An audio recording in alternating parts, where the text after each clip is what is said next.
حضرت ابراہیم علیہ السلام کی عمر 86 برس ہو چکی تھی، لیکن اولاد کی نعمت تاحال انہیں عطا نہ ہوئی تھی۔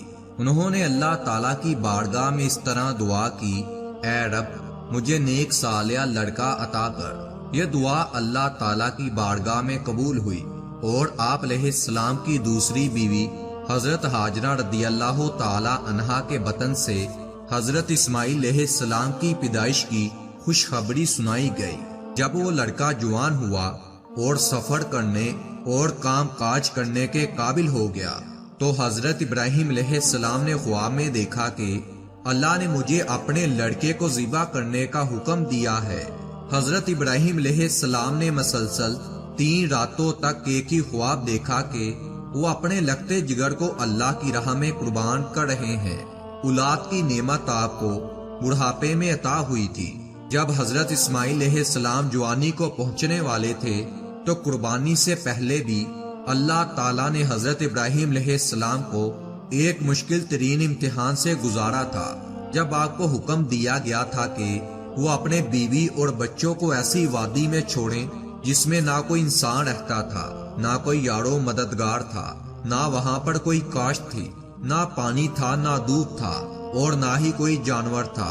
حضرت ابراہیم علیہ السلام نے اللہ کی ذات پر توکل کرتے ہوئے اور اس کے حکم کی تعمیل کرتے ہوئے اپنے اہل و عیال کو وہاں چھوڑ دیا، جس کے صلے اور بدلے میں اللہ نے آسانی مہیا کی اور پریشانی سے نجات دی اور ایسے ذریعے سے ان کو رزق دیا جہاں سے ان کو وہم و گمان بھی نہ تھا۔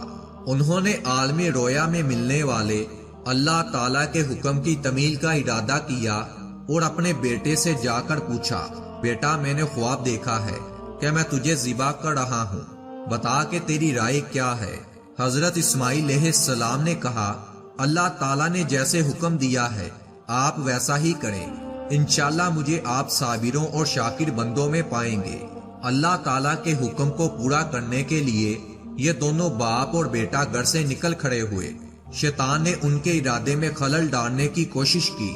اس نے یہ طریقہ اختیار کیا کہ سب سے پہلے وہ حضرت ہاجرہ رضی اللہ تعالی عنہا کے پاس آیا اور انہیں حضرت ابراہیم علیہ السلام کے ارادے سے آگاہ کیا اور بتایا کہ وہ اسماعیل علیہ السلام کو ذبح کرنے لے جا رہے ہیں۔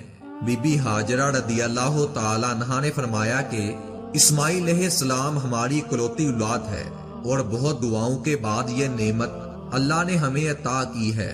اسماعیل علیہ السلام کا باپ ایسا نہیں کر سکتا کہ بلا وجہ اسے وہ جان سے مار دے، ضرور کوئی وجہ ہوگی۔ ابلیس نے کہا، تمہارے اللہ نے ابراہیم علیہ السلام کو یہی حکم دیا ہے کہ وہ اپنے بیٹے کو قربان کر دے۔ یہ سن کر بی بی ہاجرہ رضی اللہ تعالی عنہا نے کہا، اگر یہ حکم میرے خالق نے دیا ہے کہ اپنے بیٹے کو قربان کر دو، میں اللہ کی رضا پر راضی ہوں۔ حضرت ہاجرہ رضی اللہ تعالی عنہا کو بہکانے میں ابلیس جب ناکام ہوا تو وہ حضرت ابراہیم علیہ السلام کے پاس آیا اور ان کے اندر موجود پاک کے جذبے کو باڑا اور کہنے لگا، آپ عمر رسیدہ ہیں، اسماعیل علیہ السلام آپ کی اکلوتی اولاد ہے، اگر آپ نے اپنے بیٹے کو مار ڈالا تو آپ کی نسل آگے نہیں بڑھے گی۔ آپ علیہ السلام نے جواب میں فرمایا، اسماعیل علیہ السلام سے میرا تعلق اللہ کی معرفت قائم ہے، اس سے میرا واسطہ اور تعلق صرف اس بنا پر ہے کہ اللہ نے اس کی پیدائش کے لیے میرا گھر چنا ہے۔ یہ میرا بیٹا اللہ کی میرے پاس امانت ہے۔ اللہ ہم سب کا مالک و مختار کل ہے، جب وہ چاہے جیسے چاہے حکم دے ہم اس کے حکم پر عمل کریں گے۔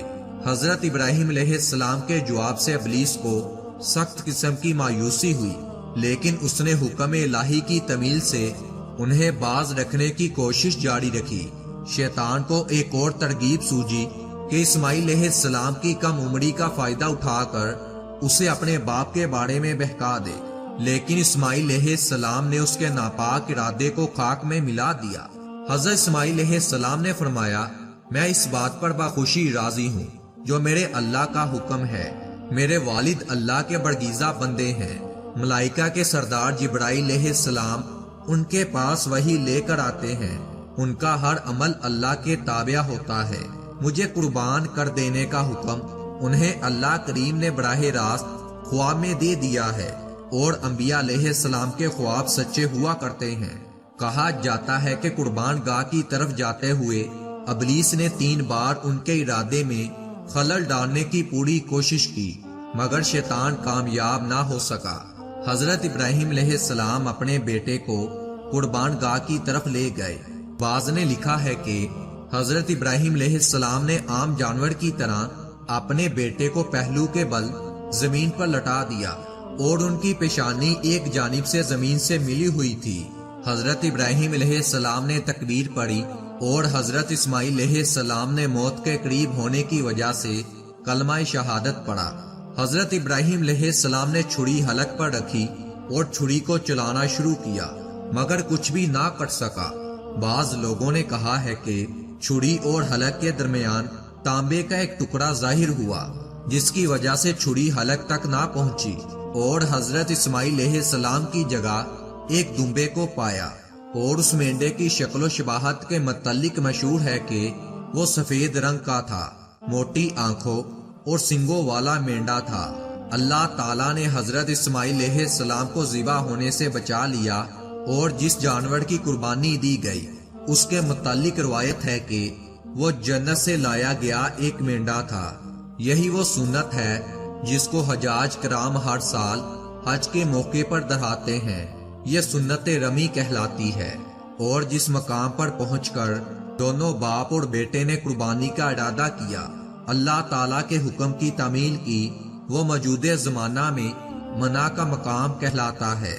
یہی وہ عظیم قربانی ہے جس کو تا قیامت تمام مسلمانوں کے لیے عملی نمونہ بنا دیا گیا ہے۔